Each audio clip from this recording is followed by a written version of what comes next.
YSR Congress party మొన్న ఎన్నికల్లో అంటే 2024లో కేవలం 11 సీట్లకే పరిమితమైన తర్వాత మళ్ళీ ఆ పార్టీ ఎప్పటికి కోలుకుంటుందో అని అందరూ అప్పట్లో అనుకున్న పరిస్థితి అయితే ఉంది. కానీ అందరి అంచనాల్ని పటాపంచలు చేస్తూ మా పార్టీ కేడర్ త్వరగానే కోలుకుంటోంది అని వైసీపీ కానీ వైసీపీ మీడియా కానీ చెప్పుకుంటున్నాయి. ఆల్రెడీ 164 సీట్లతో ప్రస్తుతం అధికారంలో ఉన్న కూటమి ప్రభుత్వం మీద అనేక సందర్భాల్లో ప్రశ్నిస్తూ వాళ్ళని వైసీపీ ముందుకెళ్తున్న పరిస్థితి ఉంది. ఇక్కడ ఒక ఇంట్రెస్టింగ్ విషయం ఏంటంటే వైసీపీ కార్యకర్తల్లో నాయకుల్లో ఈ రకమైనటువంటి కసిని పెంచుతోంది మాత్రం ముమ్మాటికి అధికారంలో ఉన్న కూటమి ప్రభుత్వ విధానాలే కదా అని కూడా వైసీపీ అంటోంది.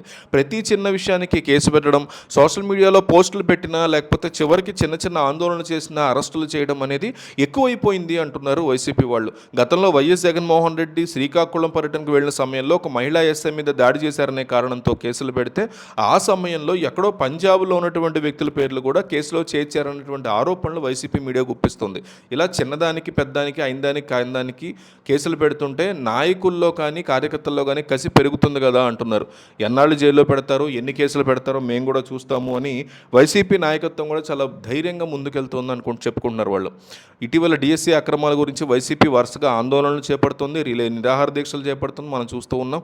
ప్రజాస్వామ్యంలో ఏ రాజకీయ పార్టీకైనా నిరసన తెలపడానికి దీక్షలు చేయడానికి పూర్తి హక్కు అనేది డెఫినెట్లీ ఉంటుంది కదా. కానీ ఇప్పుడు జరుగుతోంది మాత్రం దానికి భిన్నంగా ఉంది అనేది వైసీపీ యొక్క వాదన. అధికార పార్టీ ఎమ్మెల్యేలు పోలీసులను వెంట పెట్టుకుని మరీ దీక్ష టెంట్లు పీకేయించడం, కోడిగుడ్లు విసరడం, రాళ్లతో దాడులు చేయడం ఇలాంటివి చేస్తున్నారు అనేది ప్రధాన ఆరోపణగా ఉంది. ఇలాంటి దాడులు చూస్తున్నటువంటి ప్రజలు కూడా ఇది ఎంతవరకు కరెక్ట్ అని, ఎంతవరకు న్యాయం అని కూడా ప్రశ్నిస్తున్నారు. ఈ రకమైనటువంటి వేధింపులు పార్టీ నేతల్లో పోరాట పటిమని మరింతగా పెంచుతున్నాయి అంటున్నారు. దీనికి ఉదాహరణగా జమ్మలమడుగులో జరిగినటువంటి సంఘటన గురించి ఈరోజు ఉదాహరిస్తున్నారు వైసీపీ వాళ్ళు. అక్కడ డిఎస్సి అక్రమాల మీద అక్కడ మాజీ ఎమ్మెల్యే కూర్చుంటే ఎమ్మెల్యే ఆదినారాయణ రెడ్డి పోలీసులకు చెప్పి ఆ దీక్షని చెదరగొట్టించారనేది ఆరోపణగా ఉంది. పోలీసులు వచ్చి రామసుబ్బారెడ్డిని అక్కడ మాజీ ఎమ్మెల్యేని అరెస్ట్ చేసి తీసుకెళ్లారు. అప్పటి వరకు అసలు ప్రత్యక్ష రాజకీయాల్లో లేనటువంటి ఆయన భార్య ఒక్కసారిగా రంగంలోకి దిగారు. ప్రజాస్వామ్యంలో నిరసన తెలిపేటువంటి హక్కు కూడా లేదా అని ప్రశ్నిస్తూ ఆమె నేరుగా వచ్చి దీక్షా శిబిరంలో కూర్చున్నటువంటి పరిస్థితి అయితే ఉంది.